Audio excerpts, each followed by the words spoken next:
Alright. WMMA scene now with your host Chuck Stevenson coming at you with another fight review. Today we're going to be going over Bellator 194, Heather Hardy versus Anna Julaton in the flyweight 125 pounds division. Guys, if you're anything like me, you might value your time and try not to waste it. Well, if you're like that and you haven't seen this fight yet, I'm about to save you some very valuable time by telling you, do not watch this fight. It was flat out terrible. Okay? If you haven't watched it, don't watch it. It's free on Bellator's website. Save your time. Don't watch it. It's not worth it. Okay?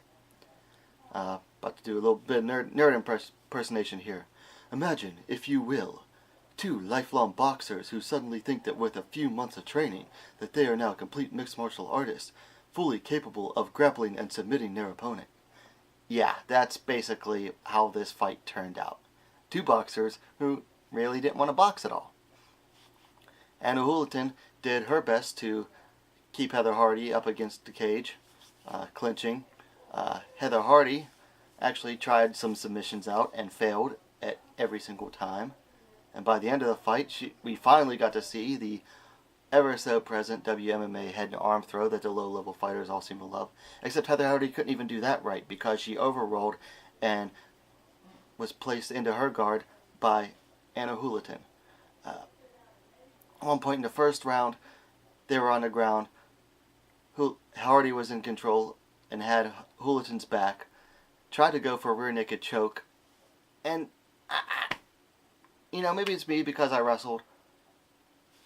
But you're trying to grapple with someone and you have back control. Don't give up the back. Sink in your hooks. That should be one of the first things you learn. That should be something you always freaking remember. But did Heather Hardy do it? No. And the worst part is, Julaton's submission defense was so bad, she still almost got choked out. These are two, I'll never watch a single fight with either of them again unless I know they're going to get the crap beat out of them. Why? Because they're just not good. And frankly, they're too old to really be trying to change from boxers to mixed martial artists. And they just haven't had enough time. Julaton, I know this is like her 5th or 6th fight, and it was only Hardy's 3rd. But seriously, they're not going to develop into mixed martial artists. I don't know what Bellator is doing with this. Maybe because, they're... Well, Julaton's okay looking. Hardy's kind of cute when she's in that black one piece and all made up. Other than that, I just don't see it. I mean, I know they're trying to make, maybe create crossover stars. It's just not going to work. Hardy's a bust as far as mixed martial arts is concerned. I'm going to put it right out there. Hardy's a bust. Julaton also a bust. Fights to make after this fight? Oh man, I don't want to watch Julaton. You'd think that after, this is her 6th fight, you'd think she'd have learned something by now. She hasn't. Hardy, don't see Hardy getting any better. She was never that great of a boxer. I mean, yeah, she was a champion, but she was never a technically good boxer.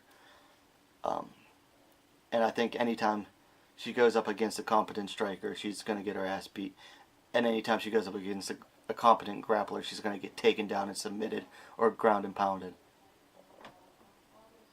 Guys, let me know what you think. If you watch this fight, if you're unfortunate enough like me to have watched this fight, let me know what you thought about it in the comments below. If you liked the video, give it a like. And what are you waiting for? Subscribe to WMMA Scene Now, the up-and-coming women's mixed martial arts platform on YouTube.